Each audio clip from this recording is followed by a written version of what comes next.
I'm Rebecca Harding. I am an independent trade economist, and I specialise in sustainability and trade and political risk. I'm also a senior fellow at the British Foreign Policy Group, and trade and trade finance have been my world for the last 12, 15 years. So yeah, exciting times. So you started when you were 6 years old, correct? I wish. My kids always say I'm a bit weird, but not that weird. I'll kick this off. So today, guys, we're going to have we're having a very special guest. That will be BSCA Big Impact Talks. We have Rebecca Harding. She has already joined us, by the way, several times in the past, couple of times actually, in unparalleled trade financing in 2021. And last year, if you remember, week she was with us, and Bob as well, during one of our meetings on the net zero path forward. So welcome, Rebecca. Welcome to this chat. I will let you welcome also, give you a welcome by Bob and Eric. Bob, maybe you can take the lead into this discussion since you're an expert into ESG and sustainability and cost with supply chain. Yeah, thank you, Andre. Well, Rebecca, we can talk about so many things because you're an expert in so many different topics and so on. But recently you did a tremendous amount of work for the ITFA related to the ESG study. And I was really wondering if you could actually give us a little bit of a hint, some insights of what was the result out of that work you actually did for them. Yes, of course. So I mean, the main thing about this was that ITFA wanted to understand exactly what was going on in terms of the new regulatory requirements around ESG and the impact that that was going to have specifically on supply chain finance and on trade finance more generally. Now, the basic thing that comes out of this, and this is a basic, forgive me if I talk about Basel 3.1 and Basel 4 for a minute. I promise I'll get over it.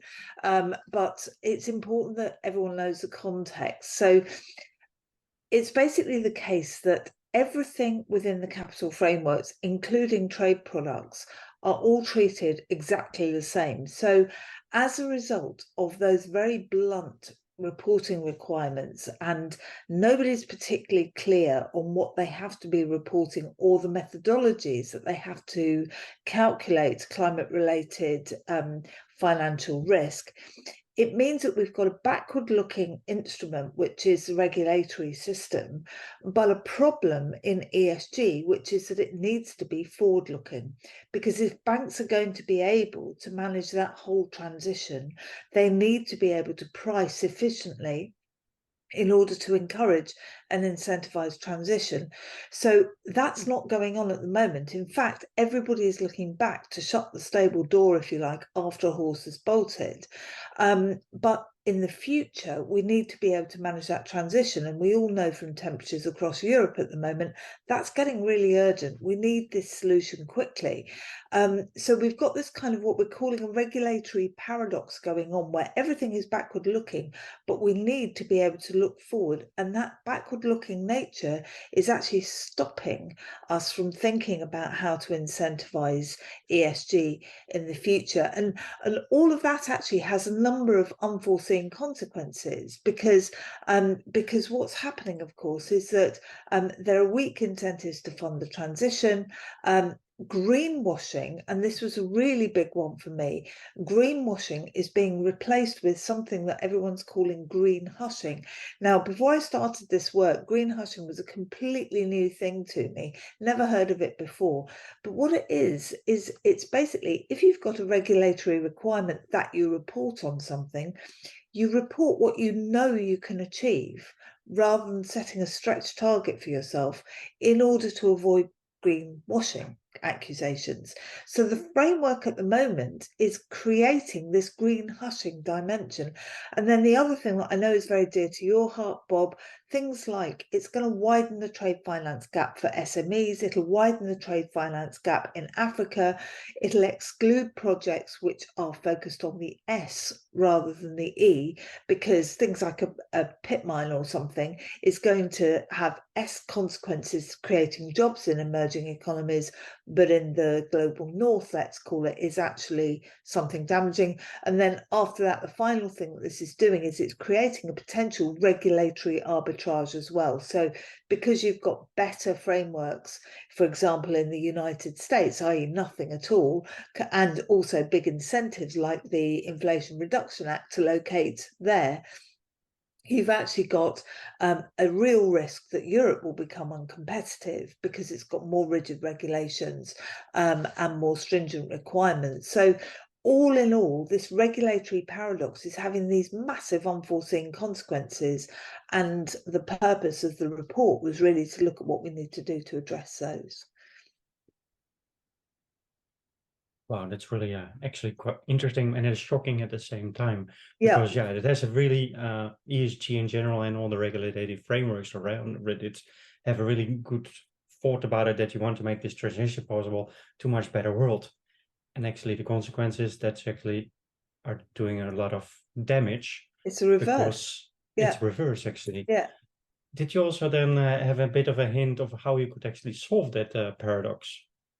Well, yes. I mean, let's just say as well, we ran a survey, and I spoke to, so we ran a survey of all of the ITFA members, and I analysed the results of the survey, and I also spoke to 40 separate interviews, semi-structured interviews lasting between half an hour and an hour. So we had a lot of information from all the regulated entities within the ITFA framework around all of this. So what those people said was, and what came out really clearly, was two things.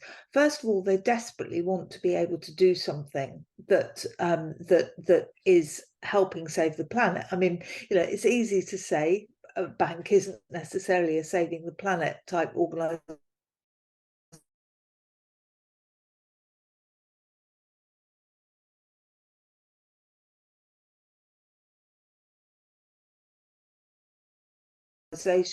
Or we wouldn't have thought it was, is their whole value system, and banks are beginning to rejig the way in which they think about those values, so beyond pure shareholder value into a broader stakeholder and environmental and social value as well. So a couple of the really big banks said that was something that was very material for them. They were actually concerned to do that, particularly in Europe. So that's a really important thing to say. When I then say, but of course it's not profitable at the moment. So the big thing that has to be done is we have to work out these liquidity ratios and pricing incentives in order to be able to make something that where the banks can actually, because they've still got shareholders, make money out of this. So to manage the transition, actually the banks need to have a really strong and really focused dialogue with the regulators to say, if you treat this our capital differently, if you allow us to use the price system to incentivize by charging a base rate on transition projects which is lower and then going up punitively from there, rather than starting at the general and then bringing the price down. If we can flip it on its head like that, that's going to be from a regulatory capital point of view, that's going to make a big difference. But the biggest thing of all that came out of this was that, yes, banks need to make money, but they actually don't know what ESG is. And we could probably talk for hours and hours about this, because while there are definitions out there, every single jurisdiction has a different definition, and within jurisdictions you've got different definitions.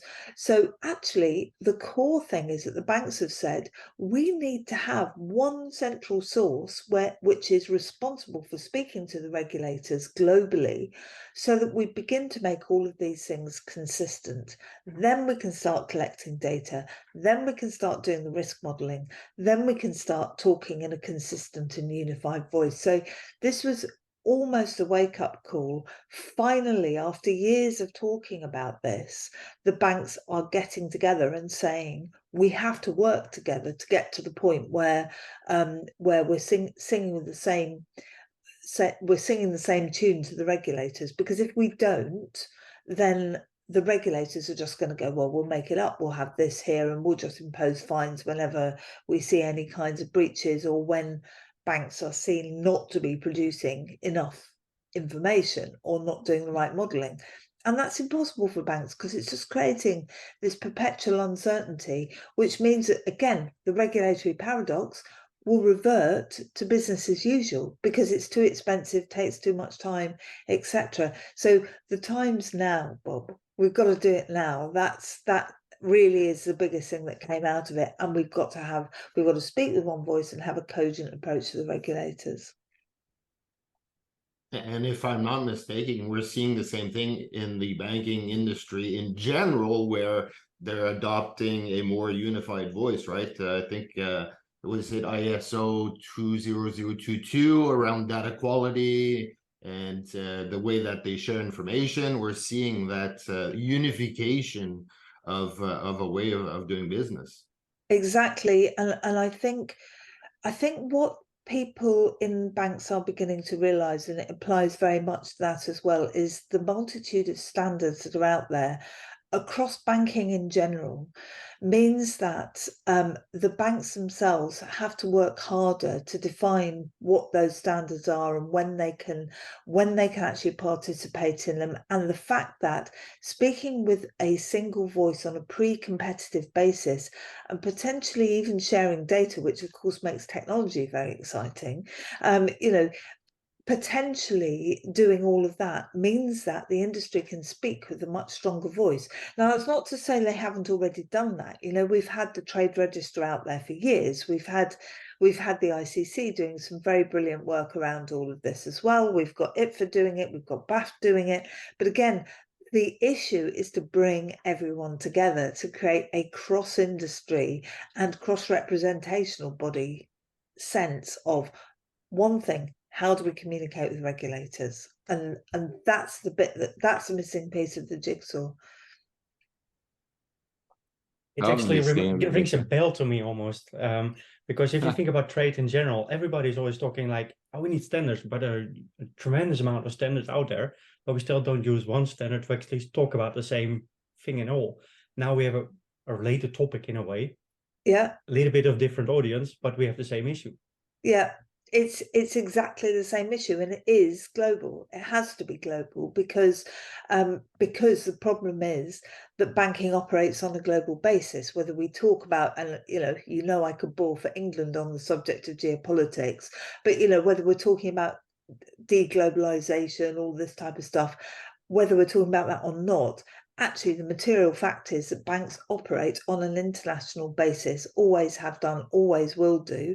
Supply chains are international, so you've got to have similar standards that apply in emerging economies as apply in some of the wealthier states in the United States. It's got to be identical. And the problem is that we can't do that at the moment because the definitions of E, S, and G are all materially different depending on the regulator, but also have a materially different impact on the societies that those banks operate in. So I mean, I'll come on to data. I'm sure we'll talk about data in a little while, but I think what's important here is that the banking sector also needs to understand the impact of that deep tier supply chain financing. And what happens if there is a tier 3 or a tier 4 supplier that's actually pulling stuff out of the ground in Africa, creating jobs? Now, under the new framework of ISSB, which is the one that came out last week, which is, it's an international standard. They want everybody to comply with it. But it's the global north telling the global south how to run their E. And the global south go, on the day we have road infrastructures and we have electronic infrastructures and we have lights that are on the whole time and we have all the facilities that you have in the global north, we will comply with those regulations. Until then, having a mine or having a factory with not necessarily child labour, I don't think anybody would support that, but with younger people working in it or longer conditions, still creates jobs. And so we have to understand the complexity of all of this. And I mean, I'm an economist, as you know. I feel that this is the moment in time where we're looking at an alternative way of measuring economic activity, because we've had GDP in the post-war period, you know, so the Simon Kuznets moment. How do you measure economic activity? This, for me as an economist, is our is a 21st century Simon Kuznets moment. We need to think about what it is that defines activity that allows for decent work, allows sustainable livelihoods, allows the planet to survive, and actually creates wealth in every sense of the word. So that doesn't just mean a few people at the top. It means decent work, opportunities, skills, education, access to healthcare, clean water, all of that stuff. So we need to start thinking about sustainable development goals, actually. But how do we measure those in economic terms? And that then means we can then start having serious conversations. This will take us a lifetime. It's certainly the rest of my life all captured. The rest of ours, Rebecca. Is it ESG? Can we define it in maybe a deeper form of accounting? This in the view of a former and repented accountant. That's my past. I know I have my diploma in accounting.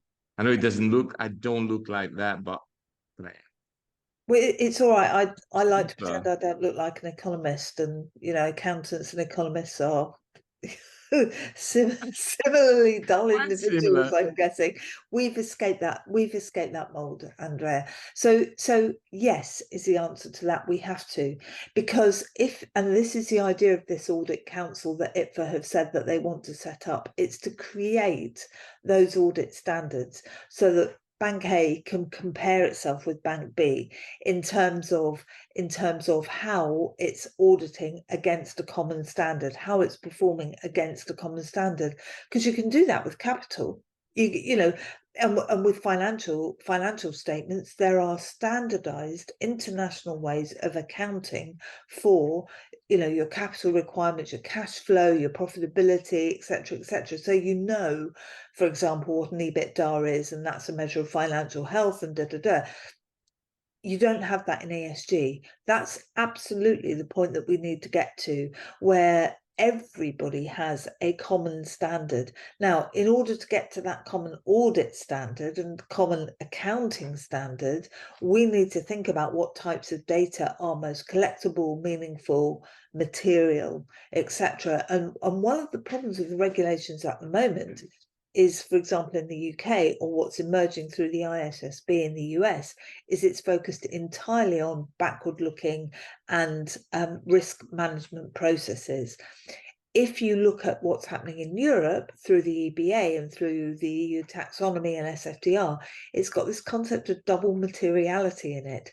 So you have to be environmental and governance, you have to be social and governance, you have to be governance and governance. So you've got not just to look backwards, but you've also got to look forwards as well, meaning that the regulatory corset on European banks is absolutely colossal because of it.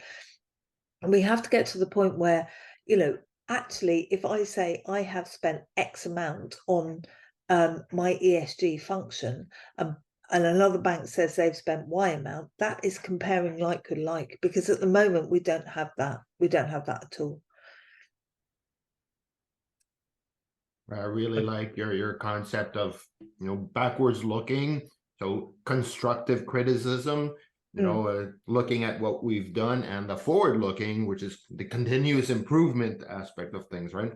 Absolutely. And the regulators have said we can be as backward looking, you know, from a technology point of view and from a human point of view, look backwards to understand where we are now and then look forward.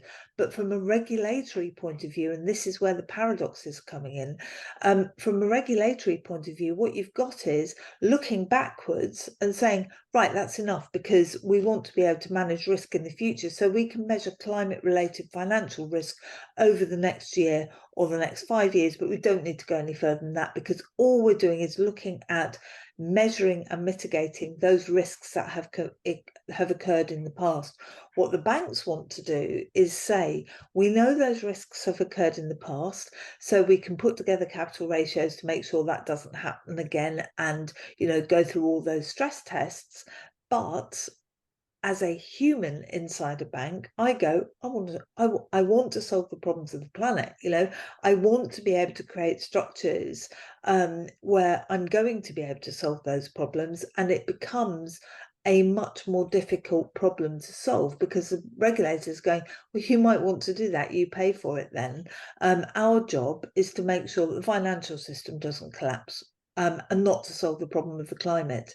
And that's the problem that we've got. Yeah, because the regulators don't want to solve the problems of the causes of climate change, or the causes of social inequality, or the causes of human trafficking.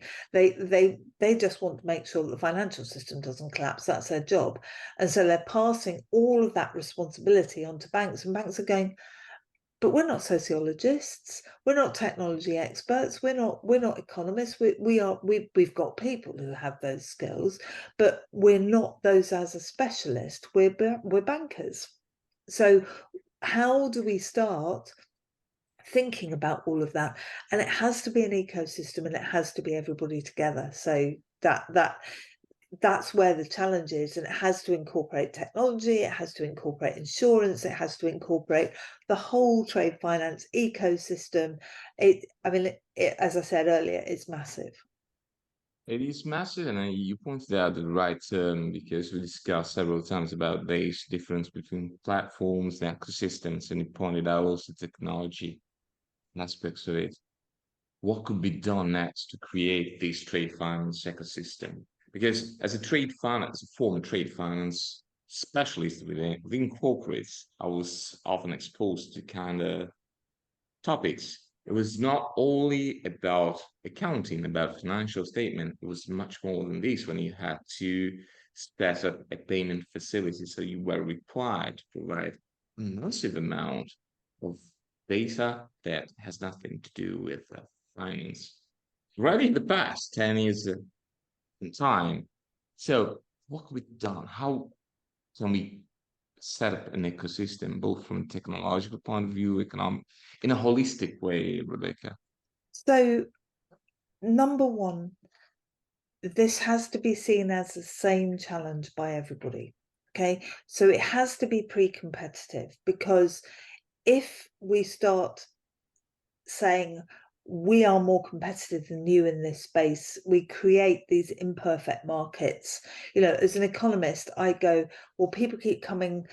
I've been in meetings sitting on the other side of the fence where solutions have come in and said they are the perfect solution. There isn't a perfect solution at the moment. We all need to work together. So that's point number one. That means having common regulatory standards and regulatory reporting standards and audit standards and the rest, because if I am a technology firm at the moment within that ecosystem, all of that data is massively exciting, but it cannot be collected just by a bank.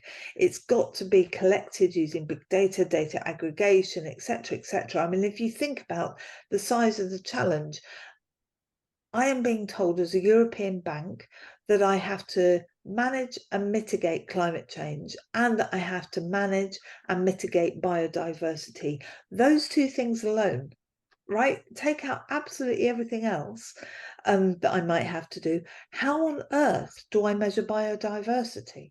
So that has to be a bunch of technologies and some insight and some modeling that we all work together on with things like the IPCC, but then we have to work with UNCTAD, we have to work with UNDP, we have to work with all of the International Labour Organization. You know, we have to work with all of those big international organizations in the World Bank to understand how they are measuring some of the social stuff, because the social elements of all of this is actually very difficult as well. So there's a massive data aggregation opportunity for technology. Then is the answer blockchain? Is it cloud-based computing? Who knows? But the most important thing is that the solutions aren't hiding pre-competitive data, because we need benchmarks. We need to try stuff and get it wrong. We need, it's the academic in me speaking, but we need to we need to be able to experiment, and even the banks are starting to say this. We need a data repository that becomes accessible. The World Bank has data repositories, but the trouble is that they go up to 2021, just about getting 2022 data in, and we're already halfway through 2023. So we're not doing that in the type of real-time space that a bank needs to operate in. So that's a challenge. We need to think about data. We need to think about appropriate processing. We need to think about big thing. How do we get money to tier 3, 4, 5 of deep tier supply chains when those companies cannot collect data themselves? They don't have the reporting capability, they don't have the data collection capability, and they actually don't know what they've got to do. You know, I used to run a company. We had 20 odd employees, but we were distributed. So I could put tick on my onboarding forms. Yep, we're doing all the stuff around recycling our waste. I'm recycling my waste. Okay, I make sure I've got separate rubbish, but is everybody in my organization doing that? I've got absolutely no guarantee at all. So we have to work with the largest suppliers, corporates in the supply chain, through their supply chains to understand how they are beginning to collect this data as well, because in the end, it's the corporates that have got to report before the banks do. So it's about working together. It's about understanding this is going to take time. It's about saying to people, frankly, in the environmental lobby, get off our backs. We have a huge amount to do here, but we are trying to do it, and reporting and updating and changing the messages around banking values as well, because this is very, very important that we do it. It's so important that we do it that, you know, if we're told the banks are always the bad guys, trade finance is always the bad guy, you know, we're always excluding people, we're never going to be able to get anywhere, because, you know, people will come down on us and fine us, etc., etc. So what we have to do is work together, make the messages clear, and make sure that there's technology and data to get money to those deep tier supply chain businesses that can't collect it themselves. It triggers a number of questions on my side, Rebecca, but I think one of the most important ones is actually Go for them, Bob. Go for them. It's about transparency, the magic word we use in general in trade. Yeah. Timely data again. Yeah. And yeah, you also say very clearly that you can put all the weight on the banks. Is it this the time that actually the larger corporates, since their supply chains actually take a much more stand and help their suppliers and all the way tear down deep in with finance, knowledge, technology, you name it, because actually the larger companies, a lot of them at least, need to be able to report on what they're doing, and they actually need that information also to report to the banks if they would like to get finance. Is that then actually the magic wheel currently? It's like a chain, Bob, if you think so. You say it's not my problem as a large corporation because I have suppliers, I have sub-suppliers. It's a whole chain. So if you miss an advanced survey, you're going to scramble everything because everything is so connected. And again, we go back to trade finance. I need data to structure my deals, to structure my series. And if the data quality is poor, everything crumbles down. So I'd agree with that, but what I would say is that the regulators have passed it to the banks. The banks, the corporates are going to the banks and saying, help, what do we do? So you've got, let's say, within US regulation and UK regulation, and even EU regulation, but it won't stay like this for long. The largest corporates are the ones that are required. The largest listed corporates are the ones that are required. Now, that is going to get into supply chain finance because you've got the German Supply Chain Act, you've got the European Supply Chain Act, you've got American Supply Chain Acts, which are actually restricting certain types of behaviours, particularly in China. So what's beginning to happen, and the same across Africa, is the banks are beginning to work with, let's call them the primes, the big corporates at the top, to say, right, how are you measuring all of this and how can we help and where can we help you with the type of data? Because the banks understand what they're going to be regulated on, and the corporates have just taken on board all the consultants that are out there, you know, the EcoVadis, the Sustainalytics, the Moody's, Fitch, they've all got solutions in this space. So the consulting industry has exploded, and the ratings industry has exploded as well around all of this.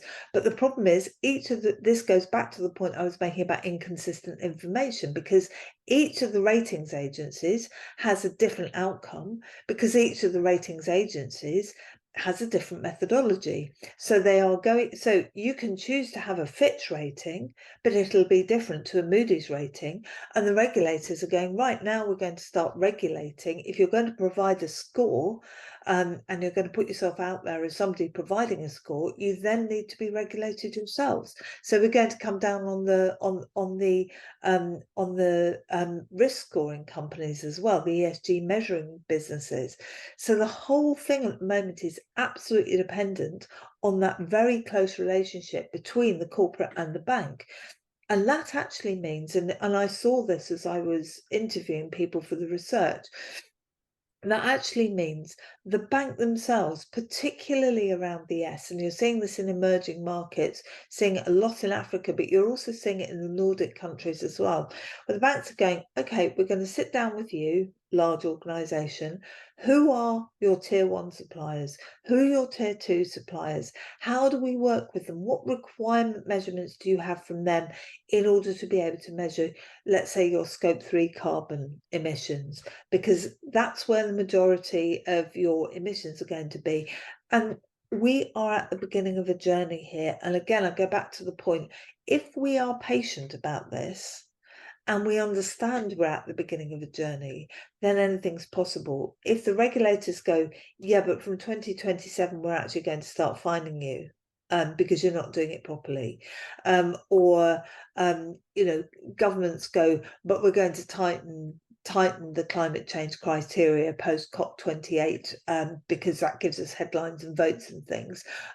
And that then has an impact on banks and corporates. That means that we will already not be reporting the right thing. So we have to keep talking to everyone. We have to make sure that this is done and that everybody understands the industry is doing its best, but it's going to take time. And Bob, I think the corporate and the bank dialogue through a supply chain is critical, because one of the saddest stories I heard was about tier 3 and 4 businesses who couldn't get money, not because they weren't good or because they hadn't been compliant in terms of their financials. They've not been compliant in terms of their ESG. But you're also, another part of the financial services ecosystem is the smaller invoice factoring banks who take higher risk in emerging markets, in particular ones that do forfeiting, ones that do invoice finance. They're smaller, and what happens is they've got the same capital ratios as the big banks, so they're actually having the same punitive treatment as the big banks are. So everybody needs to go, whoa, let's step back, let's think about what all of this means. This is absolutely massive if we got any idea how big this is, and let's start and whiteboard it and go, what are the regulations that we can do, which are the most important, what can we do to make an inclusive system rather than an exclusive system. So let me play devil's advocate for a second. You mentioned that we need this. I love creating trouble. I'm kidding. I'll be nice. We know this. We know this, Rick. I know you know. Rebecca doesn't know. No, I mean, you mentioned that we need to step back. We need the time to absorb all this and come up with the right solutions. I have gray hair, or lack thereof. I've been hearing environmentalists for decades and decades and decades. So why? Well, yes, I understand why now, but why now, right? Why haven't we been doing this in the last 10, 20, 30 years? We knew about the dangers, we knew about the environment, we knew about biodiversity. Why now? Why now? I would have said, why not 40 years ago? Rachel Carson wrote Silent Spring in 1964. So I would have said, why not 50 years ago, 60 years ago? I mean, really, this is a product of human activity. If we are and the fact that we have massive inequalities, we're talking about the same inequalities now that we were talking. I went to a university that had a School of African and Asian Studies, and in their common room we were talking about underdevelopment, economic development, and so on. Same problems then as we have now, and I think the big challenge is that we are actually beginning to see the results. And the problem with humanity is, she said, vast sweeping generalization. But I remember giving someone a birthday card once that said, tell a man that there are 1 million stars in the sky and they'll believe you. Tell them there's wet paint on that fence and they'll have to touch it to believe you. And I think everybody can identify with people who are like that. It's not just men. Now, I think humanity is a wet paint. Yeah, we are intrinsically wet paint people. We are beginning to see massive inequality and unequal access to resources and unequal access to opportunities, beginning to create uprisings, beginning to create geopolitical challenges. You know, you could argue that the huge geopolitical challenges we have now are because Russia and China didn't like the globalization and the imposition of values that we started to impose during the 1990s. So, I mean, you know, this is sort of the Rebecca big theory of the world, but you know, we didn't realize until the global financial crisis just how serious all of this was. And the populism that has resulted as a sense of some people have, other people don't. I mean, that we are on the edge with the, you know, I mean, I speak to people in security work, defense and security worlds as well, all the time, and they are saying we are the closest to major international conflict that we have been since the Second World War, or certainly since the beginning, you know, the Cuban Missile Crisis. So in people's memory, we are more at risk now than we ever have been because of social disruption, populism, etc., etc. It's more complicated than that, of course it is, but I simplify deliberately. And then we've got the IPCC, the International Conference on Climate Change. They are coming out and saying, we're not going to hit our Paris targets. We can go into our backyards and see that we've got fewer insect species, fewer bird species. You know, we can see all of that now, and we can see that this is actually what people have been saying for 50, 60 years is correct.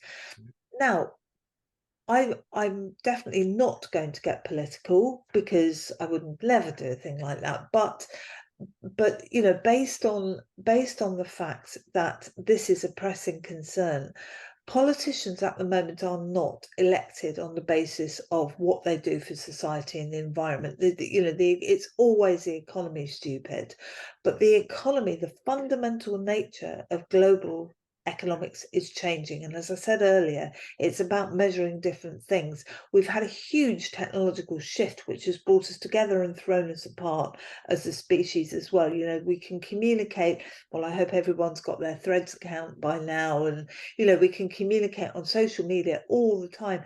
But that means everything gets broadcast out there the entire time. So why now? Because there is a huge momentum.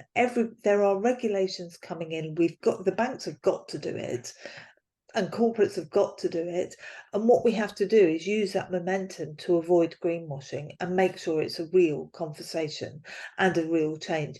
But you're not. I mean, you know, my husband is actually in ecology and conservation, and has studied climate science and so on. And he says, you know, we have been shutting the stable door after the horse has bolted for the last 30 years. You know, I always say you never talk to an economist if you want to end up feeling cheerful.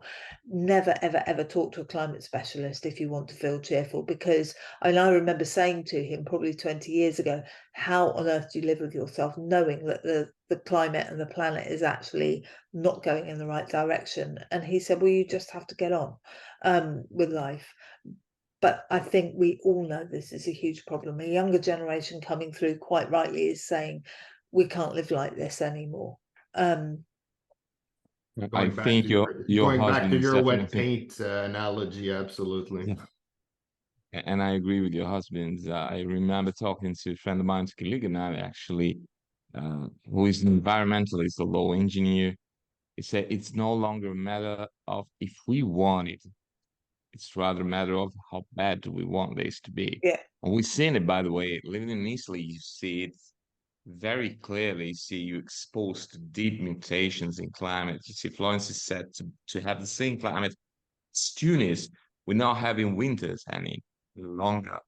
And this also reflects on social, because we're surrounded by countries that have deeper impacts into their own climates, and they're exposed to migration. So now we feel like we're under siege.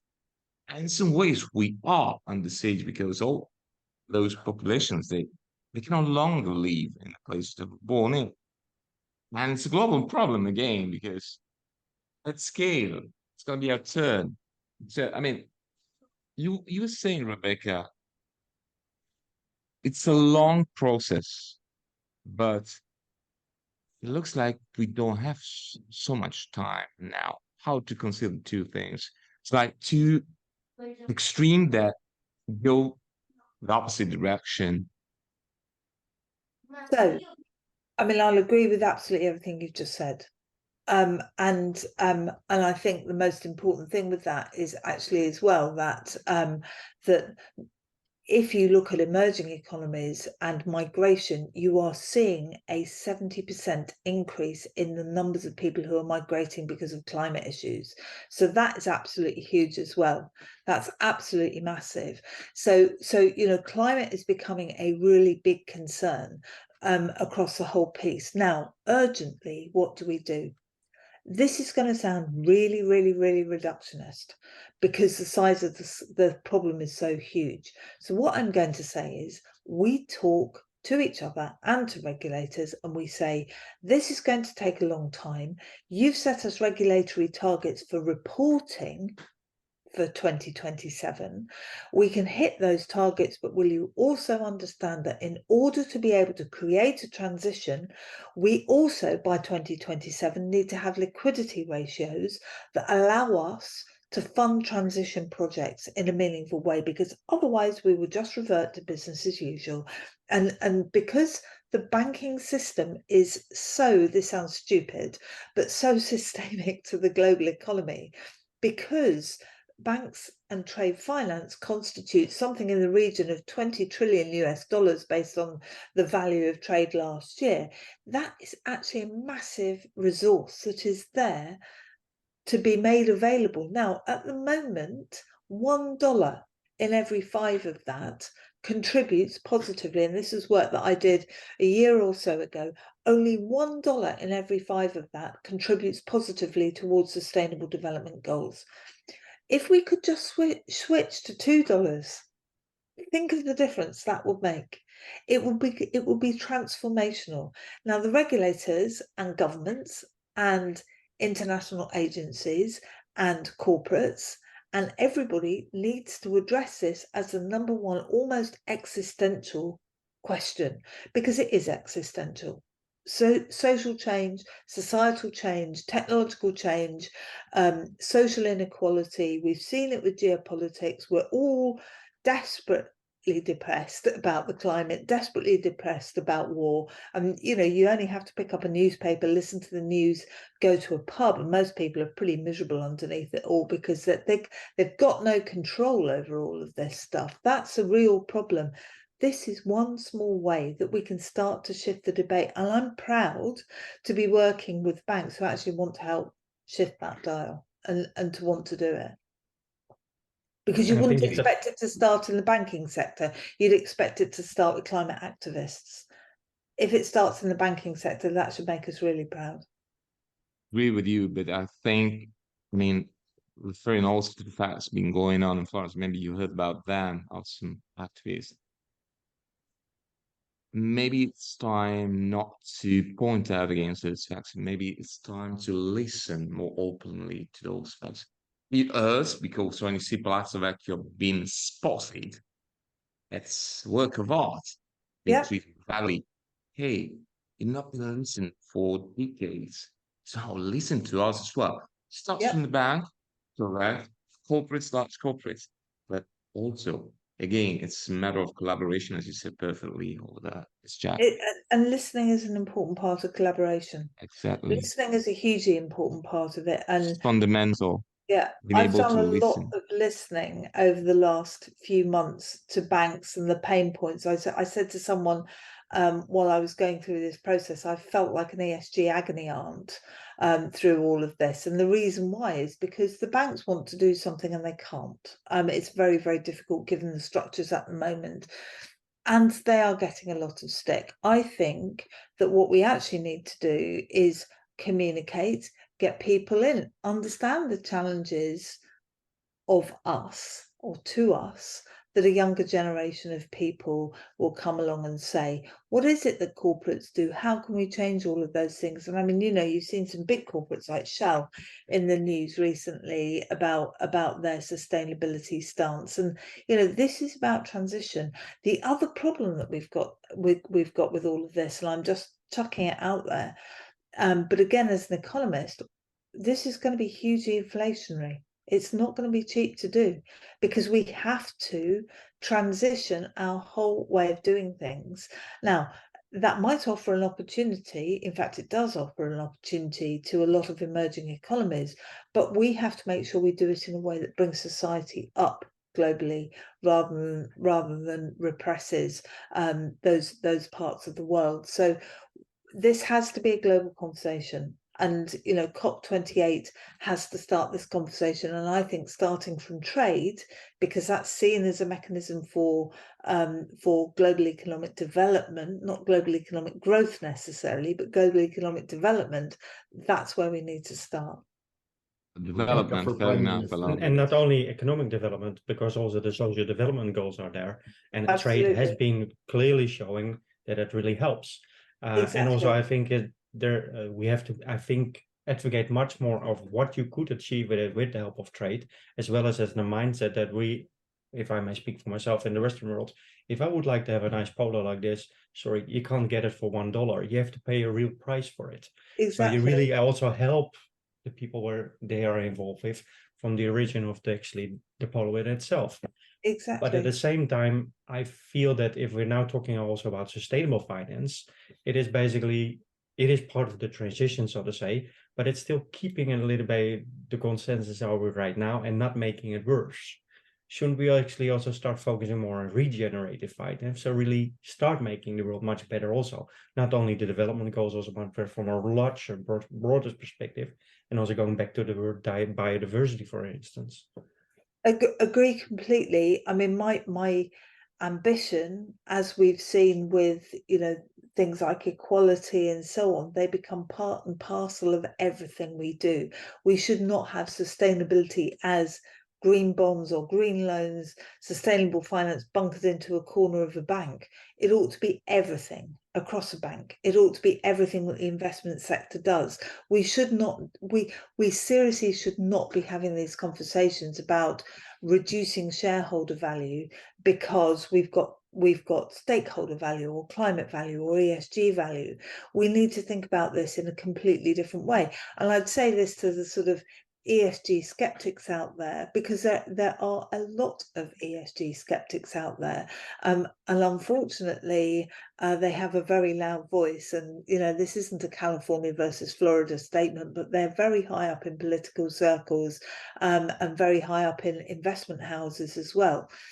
What I would say to anyone is, if you look at productivity and performance of those companies that manage intangibles well, innovation, skills, people, sustainability, climate, community, all of those types of things, those businesses that manage those things well, productivity studies year after year after year, and I've been working on this for the last nearly 20 years now, always say those companies have higher performance, they have higher growth rates, they have higher profitability, because managing those intangibles is a critical part of managing absolutely everything. So you're watching everything in your business environment rather than just managing the money. And so we need to get that message across that you actually do better. Your shareholder value is enhanced by investing in these businesses that actually manage intangibles well, because their productivity and performance is better. So there's a huge amount that we can do. We've known all of this stuff.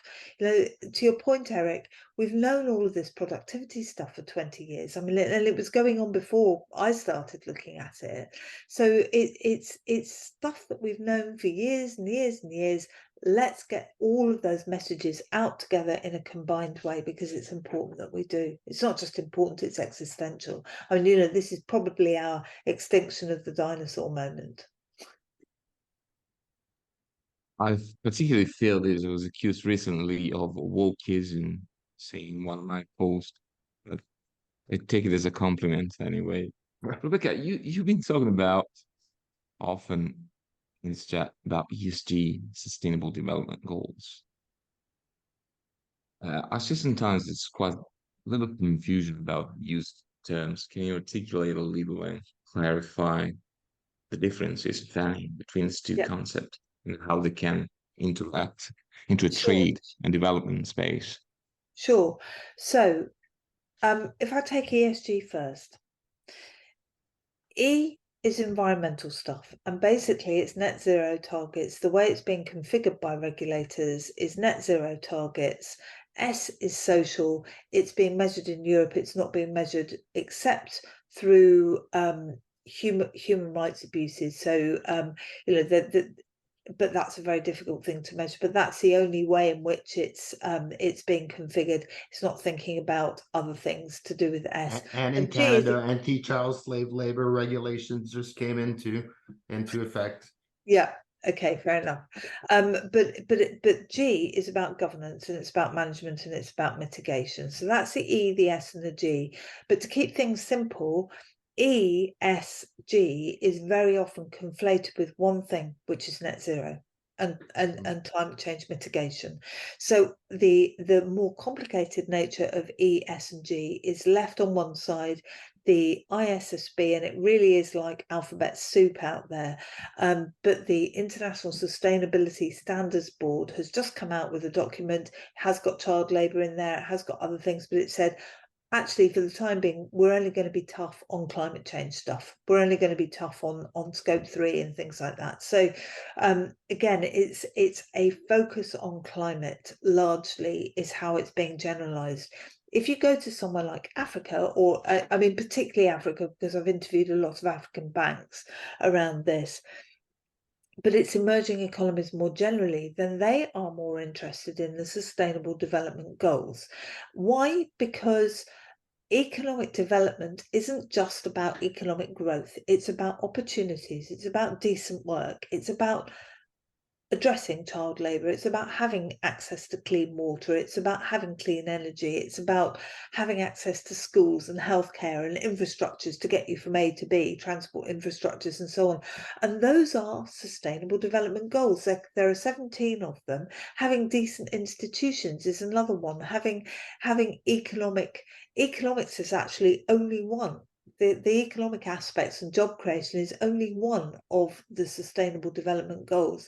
So actually, one of the pieces of work I did last year was match the codes in international trade to Sustainable Development Goals. It is possible to do that. There are people that have done that. And if you aggregate all of that, you come up with figures that are frightening in terms of how much trade is contributing negatively rather than positively to Sustainable Development Goals. Now, Bob, you're absolutely right. Trade does create jobs. It does create economic development to some extent, but it doesn't do enough of it. And we need to think. You only have to look out of the window and look at the filth that comes out of a ship, or look out of a window, you know, and understand that people are being exploited, to realize that international trade and international business is problematic. That's the accept the problem. That's the communication thing. That's the let's talk to the activists who believe that we are the bad guys, because up to this point we have been the bad guys. So Sustainable Development Goals are incredibly important, and we need to reconfigure everything that we do. And actually the regulators eventually need to think about those sustainable development goals as well, because they're agreed, they're international, they're standardized, and they're already things that everybody wants to report to.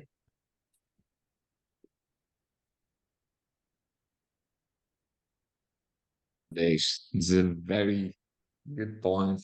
One of the things that struck me the most, we're talking about blockchain, we're talking about technology as an association, you know, Rebecca, and it's under everybody's eyes.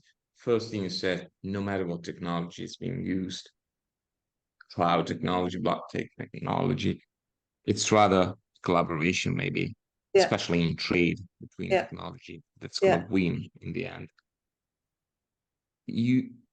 We were talking also about developing economies.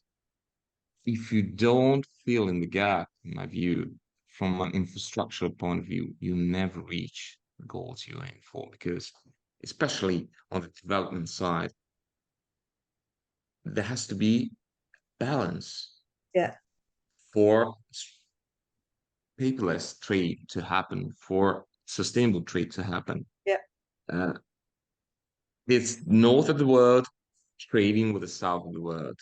If there is a gap also in terms of technology, this is never going to happen. So we just, again, losing time and slowing down what's going to happen is going to be harder.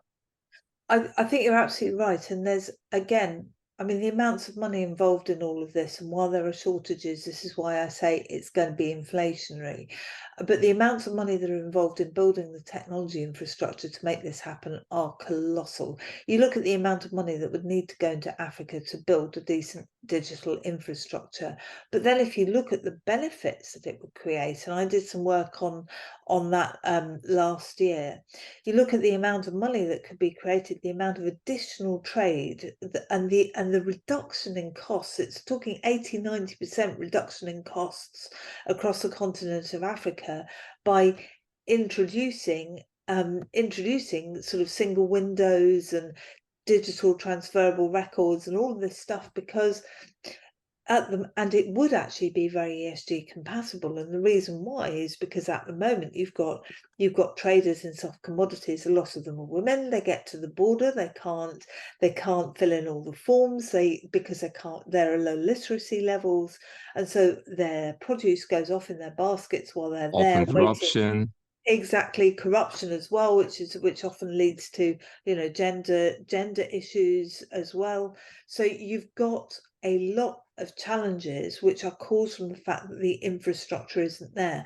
Build the infrastructure just like that, but I mean, we need to address those problems, because while the infrastructure isn't there, all of this is pipe dream, and we have to make sure that you know, we're working with governments and politicians as well. And I think particularly in continents like Africa, the political element to all of this and getting the right politicians involved, the ones who are visionary and the ones who actually want to make a difference, is very important. Because when you talk to people who work in Africa, they say can't do it without the politicians. So it's all about collaboration again. Absolutely. And at the same time, I'm going to play Eric now a little bit. Isn't this a cause of the use of paper? And could it be that the solution would be actually coming from the UK with the new regulations coming up? We got question. So yes, potentially, because across, I mean, the UK and the Commonwealth, I mean, like, you know, I did a lot of the business case work around NLETR adoption and around the regulations in the UK, but also across the Commonwealth, and the numbers in the Commonwealth are phenomenal as well. And UK law covers between 70 and 80% of international trade, so there is a momentum there to start digitizing these processes and start moving away from paper trails, because it is that paper element to all of this that creates doubt, that creates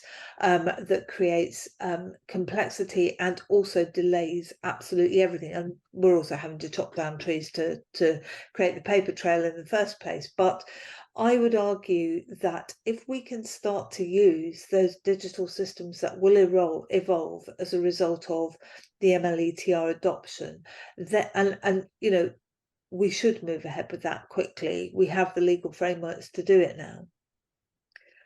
Then we should also start to increase the amount of ESG measurement that we take through those now. Think about it. What document is common to an MLETR consistent transaction and ESG? The bill of lading, right? It's common across both, because you can have electronic transferable records. Bill of lading arguably is a transferable record in that sense, in that new context. And so that bill of lading document tells me, it gives a product description, which we can find out about, and we can find out how that matches to sustainable development goals. It tells me the origin, it tells me the destination, it tells me who the counterparties are, so I've got information about all of that. It tells me the distance that's being travelled, so I can start, maybe not a full scope 3, but I can start to measure transport as well. So that one shipment, so you can look at the vessel, so you can look at the weather conditions, you can look at the vessel type. Hold everything in it. Yeah, everything scenario. that you need is in that document. Okay, and if you then had alongside that a certificate of origin and an invoice, those 3 documents actually give you everything that you need in order to automate the process of matching things over to sustainable development goals. It's not, let's say, perchance that these batch documents are primary importance in the deal signing stage. To say first batch, relating certificate of origin, invoice. It's just the minimal scenario for everybody involved in trade and trade finance. Just the standard batch. Exactly, and the technology firms are working with that. So the technology exists to do all of this. The infrastructure in trade exists to do all of this, because we are beginning to digitize those documents. As soon as that digitization is done, and we have, you know, we have some countries that are already doing this, we're actually in an extremely good place to start accelerating the process of measuring sustainability against sustainable development goals in a single and consistent way globally. Because that product code, and by the way, product codes are a bit of a mess, but that product description, which can be matched to a product code eventually, what that does is, and then to the whole CS1, and you know, you've got various things that you can do with that product once you've got these digital frameworks in place. Once you've done all of that, you've got something where you are measuring the facts. Yeah, you can measure a distance, you can measure a product, you know what the OECD has matched climate emissions to a range of products, for example. It's the United Nations has got illegal logging. We've got all the dual use goods, they're all done by product code. So as soon as you've got that bill of lading matched to the product code, you're actually automating all of these things. So here's an idea, you know, a bill of lading, right? You have shipper, you have consignee, you have pieces, you have description, you have quantities. Should we have a little box on there for emissions? Yes. Yeah, would that be cool, right? Yeah. I mean, why not? But you could back up this idea. It's a good idea. Good way. The other thing we could do is actually calculate those emissions anyway, because if we know the vessel and the distance, and we know the weather conditions, because there's enough shipping data out there, we know roughly, and the fuel type, we know roughly what the process is going to be anyway. And at the same time, the vessels have to report it themselves to the IMO. So at the end, first is an estimate, and then you get the actual number afterwards anyway. Yeah, and the funny thing is that we have the technology to measure everything at any stage. Emissions, consumption of fuel. There's no more excuses now not to do things, because once again, remember, Eric, we discussed this when having David Manel and Chris Southwell last year. Technology is there already. The technology is there already. I would say this is also a wake-up call moment to investors. because investors are not treating ESG in the same way that they've treated other big things like blockchain or .com or whatever. They are not investing in ESG in the same way because they're going, yeah, it's a problem, but we don't know what's happening with regulations. We don't know this, we don't know that. How do we measure ESG? So the businesses that are already setting out along this journey need to prove that they've got buyers before, and they've got revenues before they can raise growth capital. And yet, if we can all come together as an industry, there's an incredibly powerful use case behind this, which we've been articulating here. And I think to me, it's actually bringing the investor community into that as well, and making sure that there's money behind it, because again, horrible reductionism, but this is about supply and demand. You said it inflationary several times in past sentences. Backing this up, of course, when you spend money, invest money, there's always inflation behind this. But again, you look at the reverse side of the coin. Okay, this is inflation. This is an investment. Bringing an investor into the same room, again, it's winning. Yeah. You invest now, especially on critical period for a brighter future. So do it now, invest now. Yeah. In technology and also in ESG. So just very simply, if you look at the root causes of inflation, it's too much money chasing too few goods. In other words, demand is exceeding supply. At the moment, we have demand for rare earth metals, and we have demand for electric vehicles, and we have demand for all these things which are going to infrastructures to transition us to renewable energies. We also, in the financial services and trade sector, have a demand for the technologies that will aggregate data, measure sustainability in a standardized way. And you think that will push up prices, but it's not pushing up prices. Why? Because banks have other things that they need to worry about, including regulations at the moment. However, materially, as we get closer towards needing that type of regulatory structure and that type of reporting, the prices are going to go up. If we've already invested there, you are absolutely correct. We'll have already put money there. We'll have already built the infrastructures. And so while there might be an inflationary bubble now, while everything adjusts itself, the long-term effects are that you've created a more sustainable planet, but that you've also created the new infrastructure. So investment at the beginning of the cycle is actually far more effective than investment at a later stage. And if we don't have investment in this now from governments, from corporates, and from the financial services, but particularly private equity, VC, and so on, then we're never going to transition. We will revert to back business as usual.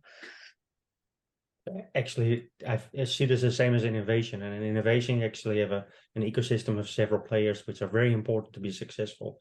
You need, of course, the entrepreneur, you need the academic world, governmental, the corporates, as well as risk capital. Yeah. And actually, if we have all of them together, and actually also in this ecosystem we're just talking about, Yeah. putting them all together and actually collaborate, I Yeah. think we can achieve great things, because Yeah. we don't have the time to waste anymore.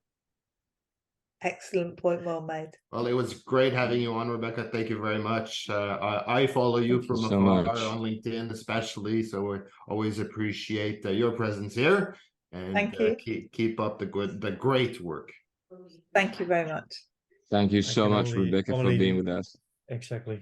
It was fantastic having you around again, Rebecca, and talking to you and having this extremely nice discussion. So thank you also, Andrea and Eric.